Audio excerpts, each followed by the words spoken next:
Class 12-এর জন্যে class 12 ছাত্রছাত্রীদের জন্যে আবার একটা নতুন ভিডিও নিয়ে চলে এলাম। আজকে হয়ে যাচ্ছে গিয়ে আমাদের 12 তারিখ। তো 12 তারিখ 3 তারিখ থেকে পরীক্ষা, একেবারে পরীক্ষা দরজায় কড়া নাড়ছে। তো এরকম জায়গায় দাঁড়িয়ে আমি অ্যাকাউন্টেন্সির পরপর চ্যাপ্টার ওয়াইজ কোশ্চেনগুলো সাজিয়ে দেওয়ার চেষ্টা করছি।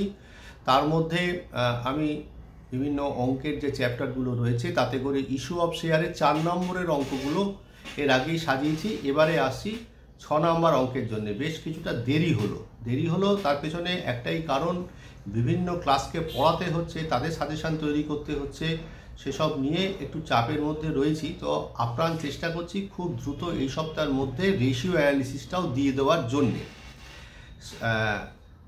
ক্যাশ ফ্লো স্টেটমেন্টটা দেবো কি না সেটা ভাবছি। তার পেছনে কারণটা হচ্ছে যে ক্যাশ ফ্লো স্টেটমেন্ট অনেক ছেলেমেয়েদেরই সমস্যা। আমি যাদেরকে পড়িয়েছি তাদেরকে অনেক ক্যাশ ফ্লো স্টেটমেন্ট করিয়েছি বটে, কিন্তু তারাও একটু কিন্তু ভাব রয়েছে। সেক্ষেত্রে হয়তো তাদেরকে আমি একটা থিওরি সাজেশান তৈরি করে দেবো সেটুকুই পড়বার জন্যে।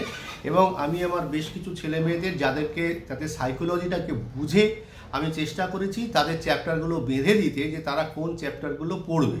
তো যাই হোক, আমি 6 নম্বর অঙ্কের জন্যে ইস্যু অফ শেয়ারের এই ভিডিওটা বানাচ্ছি। আমার ওই যেখানে কমেন্ট সেকশন থাকে সেখানে তার পিডিএফটা আমি ওখানে পেস্ট করে দেবো। আমার স্টুডেন্ট প্লাস যারা বাইরের স্টুডেন্ট আছো তোমরা এটা খুব নির্দ্বিধায় দেখে নিতে পারবে। এখানে কিন্তু আমি বেশ কিছু ভালো অঙ্ক রেখেছি। মূলত আমি ফরফিচার আর রিইস্যুর অঙ্ক বেশি রেখেছি এবং প্রোয়াটা অ্যালটমেন্টেরও বেশ কিছু অ্যাডভান্স লেভেলের সাম রেখেছি, যাতে করে কোনো অঙ্ক করতে অসুবিধে না হয়।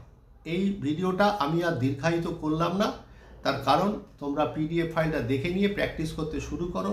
আগের ভিডিওর মতন আবারও বলা, যদি করতে কোনো অসুবিধে হয় আমার প্রত্যেকটা ভিডিওতেই ফোন নাম্বার দেওয়া থাকে, আমার সাথে নির্দ্বিধায় যোগাযোগ করতে পারো।